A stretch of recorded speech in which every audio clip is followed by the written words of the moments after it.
ผลผลิตน้อยพื้นที่ต้องบ่ต่ำกว่า2 ไร่และมีเก้ายางเฉลี่ยไร่ละ25 เก้าขึ้นไปยื่นคำขอได้ตามสิทธิ์เลือกรูปแบบปลูกแตนทั้งปลูกยางพันธุ์ดีไม่ยืนต้นเศรษฐกิจหรือสวนยางยั่งยืนมีเงินทุนพร้อมช่วยเหลือติดต่อได้ที่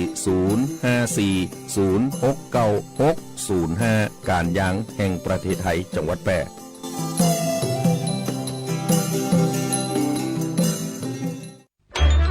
ขับขี่ปลอดภัยเมืองไทยไร้อุบัติเหตุด้วยความห่วงใยจากสถานีวิทยุกระจายเสียงแห่งประเทศไทยจังหวัดแพร่ FM 91 เมกะเฮิรตซ์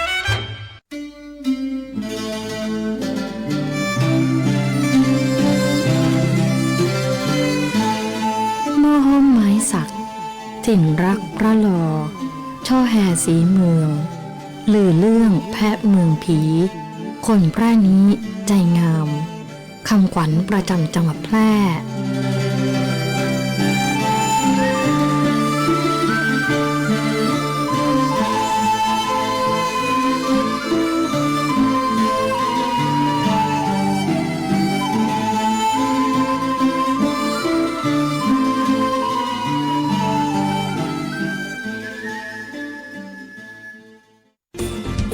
วิทยุแห่งประเทศไทยจังหวัดแพร่ FM 91 เมกะเฮิรตซ์ให้ความรู้คู่ความสุขที่นี่สถานีวิทยุกระจายเสียงแห่งประเทศไทยจังหวัดแพร่ส่งกระจายเสียงด้วยระบบ FM สเตอริโอมัลติเพล็กซ์ความถี่ 91 เมกะเฮิรตซ์จากนี้ไปติดตามรับฟังรายการร้อยเรื่องราวข่าวสารเมืองแพร่ทุกวันจันทร์ถึงวันศุกร์เวลา 11 นาฬิกาถึง 12 นาฬิกาช่วงสื่อสารสาธารณสุขโดยงานเผยแพร่ประชาสัมพันธ์สำนักงานสาธารณสุขจังหวัดแพร่1330 สายด่วนสปสช.สวัสดีค่ะบริการตรวจสิทธิรักษาพยาบาลสิทธิบัตรทองหรือสิทธิ30 บาท1330 สายด่วนสปสช.ยินดีให้บริการค่ะบริการข้อมูลให้คำปรึกษาด้านหลักประกันสุขภาพ1330 สายด่วนสปสช.รับเรื่องร้องทุกข์ตอบข้อสงสัยคลี่คลายปัญหาโดยสำนักงานหลักประกันสุขภาพแห่งชาติหรือสปสช.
ท่องเที่ยวปลอดภัยยิ่งเช็คยิ่งอุ่นใจ เที่ยวปลอดภัยทุกเส้นทางในช่วงเทศกาลหยุดยาวใครๆก็วางแผนไปเที่ยวแต่เราวางแผนอยากเห็นคนไทยเดินทางอย่างปลอดภัยด้วยการเตรียมตัวก่อนเดินทางง่ายๆที่ยิ่งคุณตรวจเช็คคุณก็จะยิ่งอุ่นใจว่าการเดินทางของคุณจะปลอดภัยในทุกเส้นทางนั่นคือการเตรียมความพร้อมของร่างกายและการตรวจเช็คสภาพรถสิ่งแรกที่สำคัญที่สุดคือควรนอนหลับพักผ่อนให้เพียงพออย่างน้อย8ชั่วโมงก่อนออกเดินทางไม่ควรทานอาหารที่เสี่ยงทำให้ท้องเสียเช่นอาหารรสจัดไม่ดื่มเครื่องดื่มแอลกอฮอล์ทุกชนิดไม่ทานยาที่ทำให้เกิดอาการง่วงก่อนขับรถยนต์ต้องคาดเข็มขัดนิรภัยและก่อนขับรถมอเตอร์ไซค์ต้องสวมหมวกกันน็อกในระหว่างขับรถงดใช้โทรศัพท์เพื่อป้องกันการเกิดอุบัติเหตุและหากเกิดอาการง่วงให้จอดรถเพื่อนอนพักผ่อนสำหรับการตรวจเช็คสภาพรถเราควรตรวจในจุดสำคัญได้แก่ตรวจสอบยางรถยนต์ให้อยู่ในสภาพดีและมีความดันลมที่เหมาะสมระบบไฟส่องสว่างควรใช้การได้ทุกดวงระบบเบรกพร้อมใช้งานเช็คระดับน้ำมันเครื่องตรวจแบตเตอรี่ให้อยู่ในสภาพดีและน้ำกลั่นอยู่ในระดับที่เหมาะสมอย่าลืมตรวจเช็คสภาพรถและสภาพร่างกายให้พร้อมก่อนการเดินทางเพื่อความปลอดภัยและความสุขของทุกคนในครอบครัว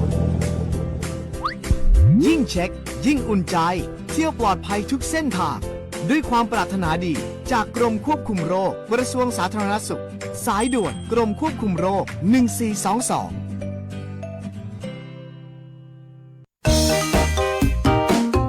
กำลังฟังรายการสื่อสารสาธารณสุขโดยงานประชาสัมพันธ์สำนักงานสาธารณสุขจังหวัดแพร่ทางสวทแพร่ FM 91 เมกะเฮิรตซ์ สวัสดีค่ะคุณผู้ฟังขอต้อนรับคุณผู้ฟังทุกท่านเข้าสู่ช่วงของรายการร้อยเรื่องราวข่าวสารเมืองแพร่นะคะในช่วงสื่อสารสาธารณสุขค่ะโดยงานเผยแพร่ประชาสัมพันธ์สำนักงานสาธารณสุขจังหวัดแพร่ก็อยู่ด้วยกัน1ชั่วโมงตรงนี้นะคะกับดิฉันพิรุณพรแสงสร้อยให้ความรู้ข้อมูลข่าวสารนะคะเกี่ยวกับสุขภาพนะคะหรือข่าวนะคะที่เป็นงานประชาสัมพันธ์ของสำนักงานสาธารณสุขจังหวัดแพร่นะคะในพื้นที่จังหวัดแพร่ของเรารวมไปถึงสถานการณ์โรคภัยไข้เจ็บต่างๆที่เกิดขึ้นในพื้นที่นะคะวันนี้เจอกันในวันศุกร์ที่11กรกฎาคมพุทธศักราช2568นะอยู่ด้วยกัน1ชั่วโมงตรงนี้นะคะเจอกันในวันเข้าพรรษาพอดี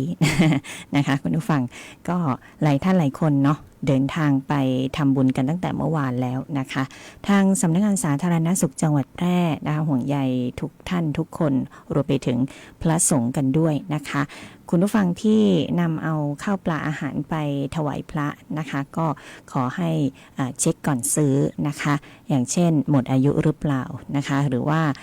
ถ้าเป็นกับข้าวถุงกับข้าวสดเนี่ยก็ดูหน่อยนะคะว่า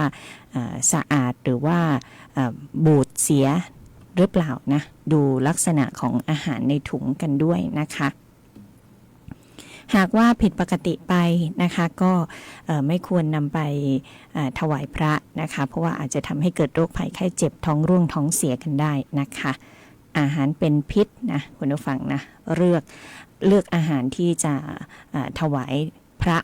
ก็ต้องดูให้ดีกันด้วยนะคะฝากเตือนแล้วก็คุณผู้ฟังอาจจะหยุดยาวนะคะจะมีการทำบุญนะทานอาหารนะคะปาร์ตี้สังสรรค์อะไรต่างๆเนี่ยก็ขอให้ระมัดระวังเรื่องของอาหารการกินนะโดยเฉพาะฝนตกพรำๆแบบนี้นะคะชาบูหมูกระทะนะคะอาจจะขาดไม่ได้นะคุณผู้ฟังแต่ว่าต้องปิ้งให้สุกก่อนทุกครั้งนะถ้าซื้อมาก็อาจจะต้องมีการล้างผักอีกทีหนึ่งนะคะก่อนรับประทานหรือว่าอาจจะไปเลือกซื้อเนื้อสด นะคะหมูเนื้อนะคะหรือของสดตามตลาดเนี่ยก็อาจจะต้องเนื้อหมูที่ซื้อนะเนื้อหมูเนื้อวัวอะไรต่างๆที่ซื้อมาจะมาทำชาบูหมูกระทะก็อาจจะต้องล้างก่อนนะคะคุณผู้ฟังนะล้างก่อนนะคะเพราะว่าบางทีเนี่ยอาจจะมีพวกแมลงวันนะคะตอมอยู่เนาะถ้าเป็นตลาดสดนะคะแต่ถ้าซื้อแบบแพ็คมาแล้วนะคะอย่างในห้างสรรพสินค้านะในช็อปในซูเปอร์มาร์เก็ตต่างๆนะคะอันนี้ก็อาจจะปลอดภัยขึ้นอีกนิดนึงนะคะแต่ก็ต้องดูด้วยเนาะถ้ารูปพรรณสันฐาน รูปลักษณะของอาหารเนี่ยแปลกไปนะก็ไม่ควรซื้อมารับประทานนะคะ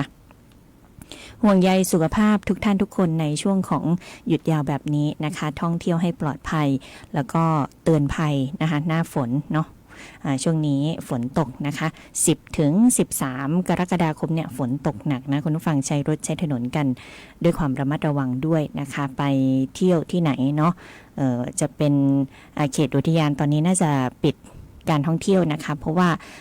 อาจจะมีเรื่องของความไม่ปลอดภัยของนักท่องเที่ยวน้ำป่าไหลหลากแบบนี้นะคะไม่ควรไปเที่ยวนะก็อาจจะเลือกเที่ยวในอุทยานเขตที่ปลอดภัยที่เจ้าหน้าที่จัดไว้ให้นะคะก็ไม่ควรฝ่าฝืนคำสั่งของเจ้าพนักงานเจ้าหน้าที่อุทยานนะคะหากว่าท่านพลาดเกิดอันตรายขึ้นมาเนี่ยก็จะทำให้ลำบากผู้อื่นด้วยนะคะแล้วก็ลำบากต่อตนเองนะอาจจะทำให้เกิดเสียชีวิตเสียทรัพย์สินกันได้นะคะเพราะฉะนั้นเนาะตรงไหนที่เขามีกฎมีระเบียบก็ขอให้ปฏิบัติตามอย่างเคร่งครัดกันด้วยนะคะแล้วก็ดูแลบุตรหลานของท่านให้ดีนะคะอาจจะไปซื้อของนะเอาไว้มาทำอาหารทานกันที่บ้านนะจะพลัดหลงกันได้อีกนะคุณผู้ฟังก็มีความห่วงใยนะทุกช่องทางนะคะในส่วนของสาธารณสุขในรอบสัปดาห์ที่ผ่านมานะคะนายแพทย์วีรศักดิ์ดำรงพงศ์นายแพทย์สาธารณสุขจังหวัดแพร่ค่ะก็มีการมอบหมายให้กับกลุ่มงานควบคุมโรคไม่ติดต่อสำนักงานสาธารณสุขจังหวัดแพร่เนาะก็ไปลงพื้นที่ที่ห้วยไม้อำเภอ2จังหวัดแพร่นะคะเพื่อที่จะสร้างเครือข่ายความร่วมมือของภาคีเครือข่ายควบคุมโรคไม่ติดต่อแล้วก็ประชุมหารือในมาตรการแนวทางป้องกันควบคุมการระบาดของโรคไข้เลือดออกนะช่วงนี้โรคที่สำคัญอีก1โรคคือโรคไข้เลือดออกนะคะเพราะว่าเป็นหน้าฝนเนาะก็จะชุกชุมไปด้วยยุงแล้วก็แมลงที่เป็นพิษต่างๆนะแมลงสัตว์กัดต่อยที่เป็นพิษนะคะก็ไปลงพื้นที่นะคะก็มีผู้นำชุมชนอสม.นะคะให้ความร่วมมือเป็นอย่างดีนะที่โรงพยาบาลส่งเสริมสุขภาพตำบลในพื้นที่3แห่งของห้วยไม้อำเภอ2นะคะกิจกรรมก็มีตลอดทั้งสัปดาห์นะคะไม่ว่าจะเป็นการทำบุญตักบาตรนะคะทางสำนักงานสาธารณสุขจังหวัดแพร่นะคะก็ได้ร่วมกิจกรรมเนาะรวมไปถึงงานควบคุมโรคต่างๆกันด้วยคุณผู้ฟังแล้วทางด้านของสสจ.แพร่นะคะก็ร่วมตรวจสอบเครื่องสังฆทานในช่วงของเทศกาลเข้าพรรษาด้วยนะคะโดยทางสำนักงานสาธารณสุขจังหวัดแพร่ก็มีตัวแทนนะคะนายแพทย์สาธารณสุขจังหวัดเนี่ยร่วมทำงานกับฝ่ายที่ตรวจสอบฉลากสินค้าที่ควบคุมนะคะตรวจสอบการโฆษณาสินค้าหรือบริการเนาะตรวจสอบสัญญาธุรกิจที่ควบคุมสัญญาตรวจสอบการขายตรงขายแบบปลีกแบบส่งของจังหวัดแพร่นะคะก็ไปติดตามร้านค้าในเขตอำเภอเมืองแพร่4แห่งนะคะคือร้านโชคสังฆพันธ์ร้านแพร่สังฆพันธ์ร้านรุ่งเจริญการค้าแพร่นะคะร้านก่อรุ่งเรืองนะคะผลการตรวจสอบก็พบว่าเครื่องสังฆทานชุดไทยธรรมต่างๆในสถานประกอบกิจการทั้ง4แห่งนี้นะคะก็เป็นไปตามมาตรฐานก็ขอให้ผู้บริโภคนะคะอย่าซื้ออย่างเดียวนะคุณผู้ฟังขอให้สังเกตฉลากแล้วก็สภาพของสังฆทานด้วยนะคะเอาที่ดูใหม่นะคะหรือผลิตภัณฑ์ที่ใช้รับประทานนะก็ต้องไม่หมดอายุด้วยนะคะหรือบางท่านบอกว่าไม่ชอบที่จะใช้สังฆทานแบบนี้นะคะอาจจะซื้อเป็นของไปเลยเนาะของเป็นชิ้นนำไปถวายให้กับพระได้นะคะบางท่านก็เห็นว่าอยู่ในช่วงของฤดูฝนนะบางทีอาจจะ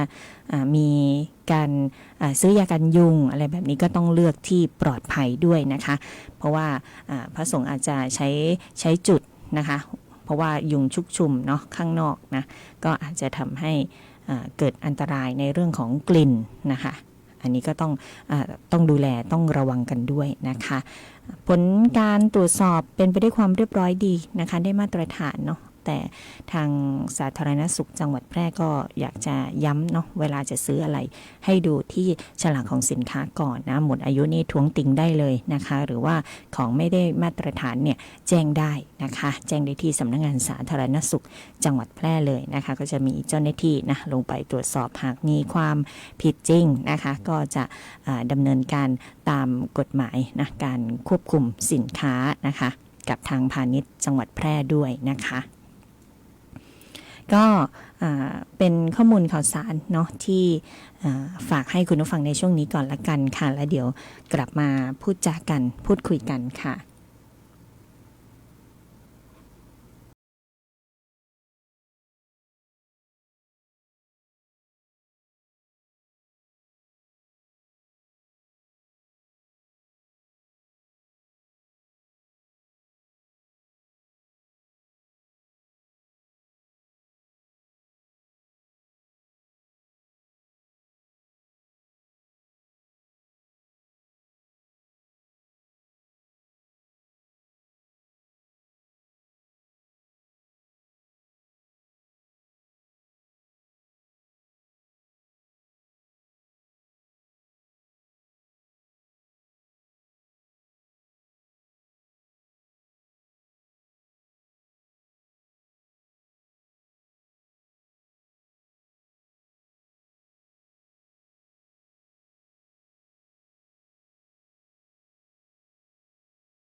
จะเกิดแอ่งน้ำหรือน้ำขังตามภาชนะต่างๆกลายเป็นแหล่งเพาะพันธุ์ยุง ยุงลายต้นเหตุของโรคไข้เลือดออกจะวางไข่ตามภาชนะที่มีน้ำใสและนิ่งกำจัดแหล่งเพาะพันธุ์ยุงโดยทำลายแหล่งที่มีน้ำขังหรือเปลี่ยนน้ำในใจกันทุก7วันใส่ทรายอเบดหรือเลี้ยงปลาหางนกยูงในอ่างบัวหากมีเด็กเล็กควรมีมุ้งครอบทั้งกลางวันและกลางคืนยุงลายพาหะร้ายโรคไข้เลือดออกกรมควบคุมโรคห่วงใยอยากเห็นคนไทยมีสุขภาพดีการสูญเสียครั้งสำคัญที่เขาต้องจำทั้งชีวิต ถ้าวันนั้นผมไม่ปล่อยให้เขาอยู่ลำพังก็คงไม่เจอเหตุการณ์ที่เลวร้ายเสียใจและทรมานค่ะเพราะความประมาทฉันจึงต้องสูญเสียลูกไปจะดีแค่ไหนถ้าวันนี้คุณเริ่มใส่ใจทุกวันนี้ต้องดูแลลูกตลอดไม่ให้ใกล้แหล่งน้ำเลยครับสอนให้เขารู้จัก3 ก.ค่ะอย่าใกล้อย่าเก็บอย่าก้มและจะดีไม่น้อยถ้าชุมชนร่วมมือผมเนี่ยเป็นผู้ใหญ่บ้านครับเรื่องเด็กจมน้ำไม่มีแน่นอนเพราะผมและลูกบ้านเนี่ยเฝ้าระวังและเตือนภัยในชุมชนอยู่เสมอจะดีที่สุดหากน้องๆหนูๆไม่ดื้อไม่ซนพ่อสอนให้ผมว่ายน้ำผมเลยเอาตัวรอดได้หนูไม่ดื้อและเชื่อฟังผู้ใหญ่ทำให้ปลอดภัยจากการจมน้ำค่ะบ้านเริ่มชุมชนร่วมใส่ใจสักนิดทุกชีวิตปลอดภัยด้วยความปรารถนาดีจากสำนักโรคไม่ติดต่อกรมควบคุมโรคกระทรวงสาธารณสุขจังหวัดแพร่ขอเชิญชวนประชาชนที่มีผู้สูงอายุหรือมีอายุ55 ปีขึ้นไปในครอบครัวร่วมกันลดปัจจัยเสี่ยงที่ส่งผลต่อสุขภาพชีวิตดังนี้บ่อเต้าเน้นจุดที่ต้องระวังได้แก่ห้องน้ำเพื่อมีราวก็ข้างฝาเพื่อนเปิดชิ้นกันลื่นทางเดินต้องมีแสงสว่างจัดของใช้ในห้องนอนและนั่งเล่นเพื่อเป็นระเบียบบันไดให้มีราวในการจับขึ้นลงเพื่อนบ้านบอกควรมีทางต่างระดับบ่ลืมงดเครื่องดื่มแอลกอฮอล์ออกกำลังกายเพิ่มความจำบ่ซึมเศร้าหลีกเลี่ยงกันอยู่คนเดียวร่วมกิจกรรมกับคนอื่นๆเพื่อคลายความเครียดกินข้าวกะลำเลือกอาหารที่มีประโยชน์ตรวจฟันอย่างน้อยปีละ1 ครั้งบ่เต้าบ่ลืมบ่ซึมเศร้ากินข้าวกะลำคาถาสุขภาพของผู้สูงวัยด้วยความห่วงใยจากสำนักงานสาธารณสุขจังหวัดแพร่เอาเลขเข้ามาเลขดังเลขเด็ดเลขไหนก็ไม่ให้โชคเท่าเลขนี้เลขอะไรคะเลขบัตรประชาชน13 หลักไงยืนยันว่าเราเป็นคนไทยและมีสิทธิ์หลักประกันสุขภาพครับคนไทยทุกคนที่มีเลขประจำตัวประชาชน13 หลักที่ไม่มีสิทธิ์ในการรักษาพยาบาลตามกฎหมายประกันสังคมไม่มีสิทธิสวัสดิการรักษาพยาบาลของข้าราชการพนักงานรัฐวิสาหกิจหรือสวัสดิการรักษาพยาบาลอย่างอื่นที่รัฐจัดให้ทุกคนจะเป็นผู้มีสิทธิ์หลักประกันสุขภาพสอบถามรายละเอียดได้ที่สายด่วนสปสช1330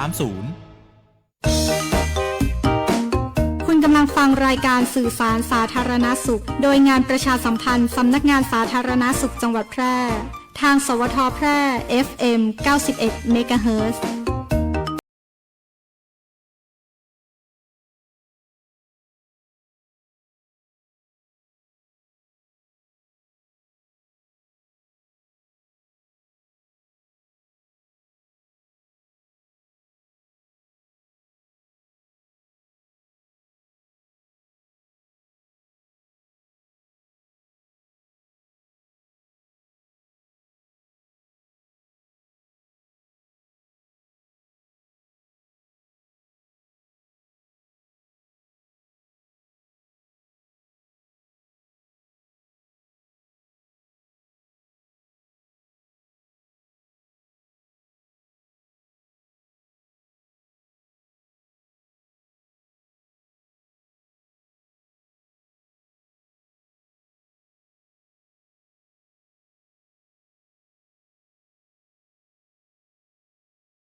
ข้อมูลข่าวสารในช่วงของร้อยเรื่องราวข่าวสารเมืองแพร่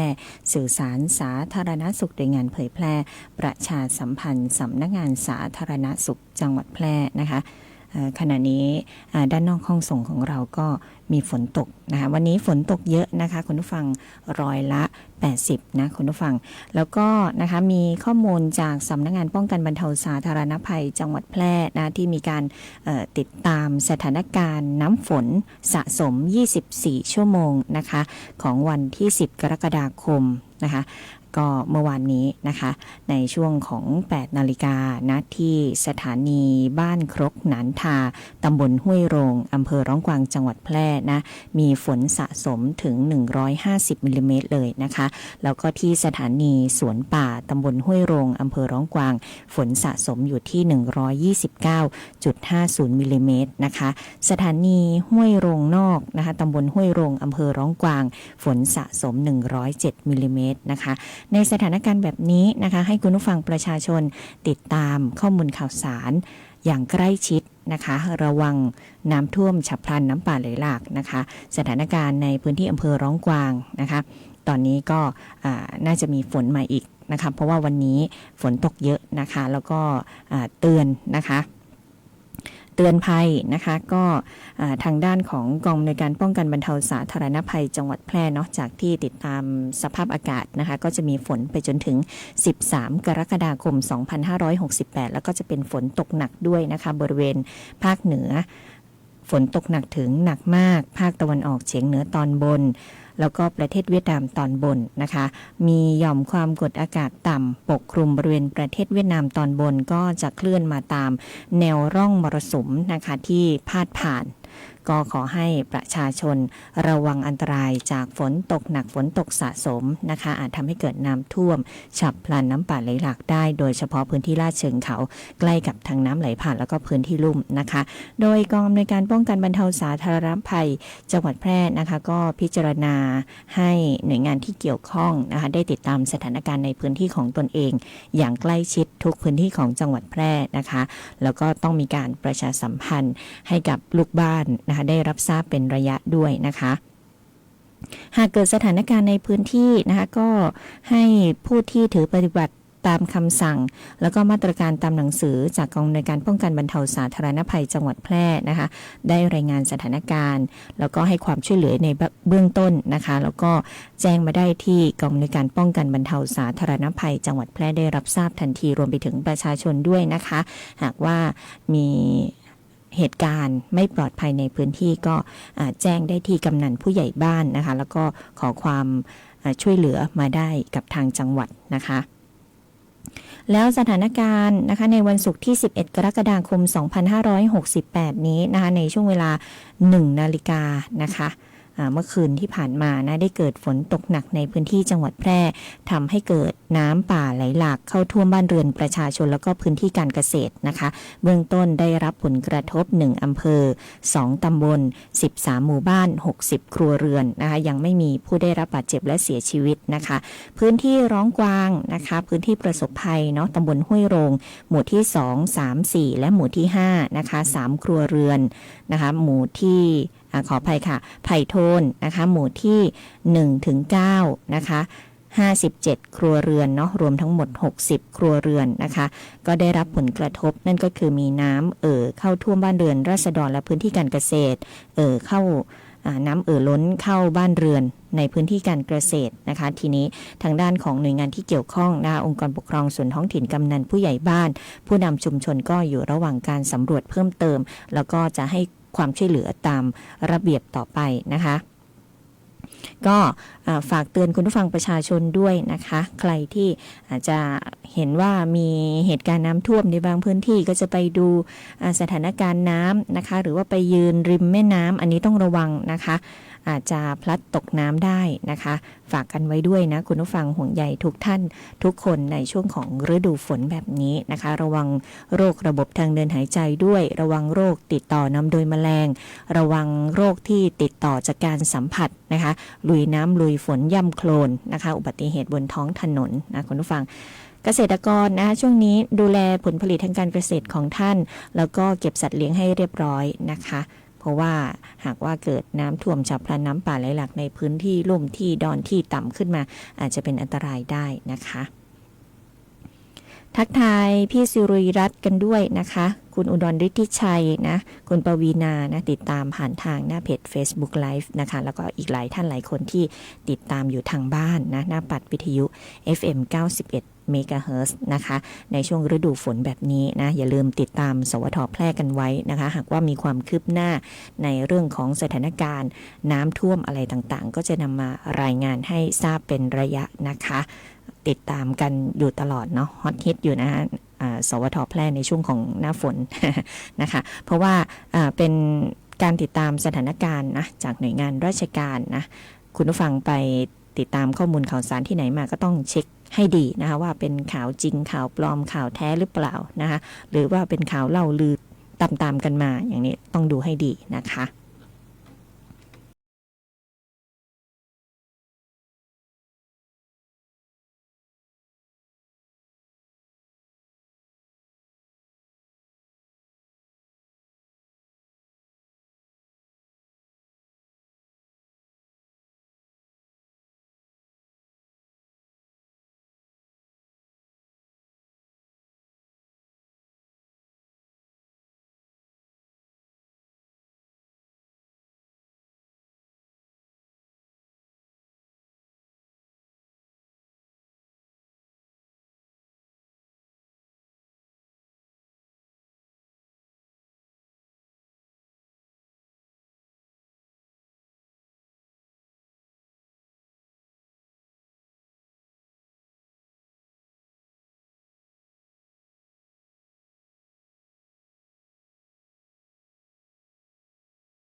ก็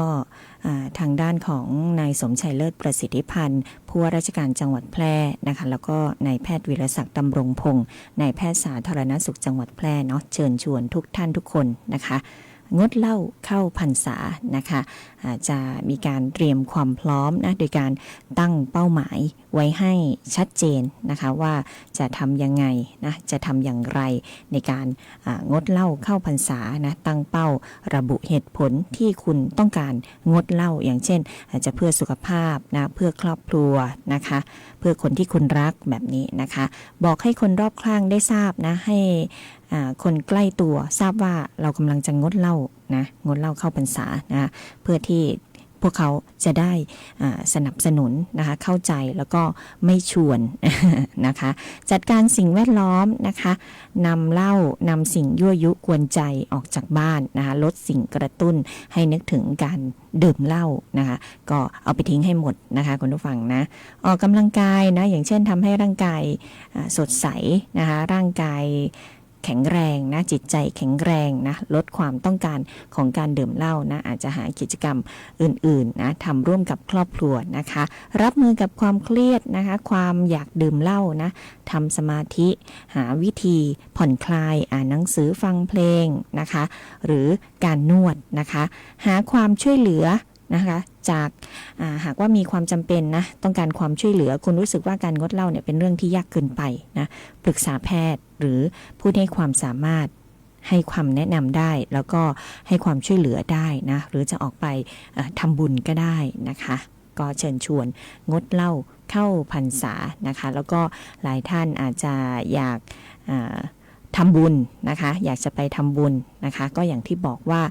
อย่าลืมนะคะเลือกของดีนะคะของที่ทานแล้วมีสุขภาพดีให้กับพระสงฆ์นะคะข้าวแป้งโปรตีนนะคะผักนมนะคะปรุงด้วยอาหารที่ปรุงสุกก่อนให้พระรับประทานแบบนี้นะคะก็หลีกเลี่ยงอาหารหวานมันเค็มนะคะอาหารทอดอาหารแปรรูปอาหารหมักดองนะหรือว่าเครื่องดื่มที่มีน้ำตาลสูงนะคะก็กระแสของข่าวเรื่องของพระของเจ้านะก็มาแรงนะคะก็เลือกเอาละกันนะคุณผู้ฟังเนาะพิจารณานะพระดีก็มีนะคะคุณผู้ฟังก็เลือกที่จะไปถวายพระได้นะเลือกที่จะบูชาเลือกที่จะให้ความเคารพศรัทธาเลื่อมใสได้นะคะเอาแล้วแต่เราจะสัมผัสได้ด้วยละกันนะคะฝากกันไว้ด้วยนะในช่วงท้ายนี้นะคะขอบคุณทุกการติดตามรับฟังนะคะแล้วก็กลับมาพบเจอกันได้ใหม่นะร้อยเรื่องราวข่าวสารเมืองแพร่สื่อสารสาธารณสุขโดยงานเผยแพร่ประชาสัมพันธ์สำนักงานสาธารณสุขจังหวัดแพร่ค่ะวันนี้ดิฉันพิรุณพรแสงสร้อยนะคะนำรายการจากลาคุณผู้ฟังไปก่อนพบกันใหม่ได้ในครั้งต่อไปนะขอบคุณการติดตามทุกช่องทางด้วยนะคะรับฟังผลงานเพลงเพราะๆนะคะแล้วก็ไปเจอกันใหม่นะในวันศุกร์หน้าสำหรับรายการร้อยเรื่องราวข่าวสารเมืองแพร่สื่อสารสาธารณสุขค่ะลาไปก่อนสวัสดีค่ะ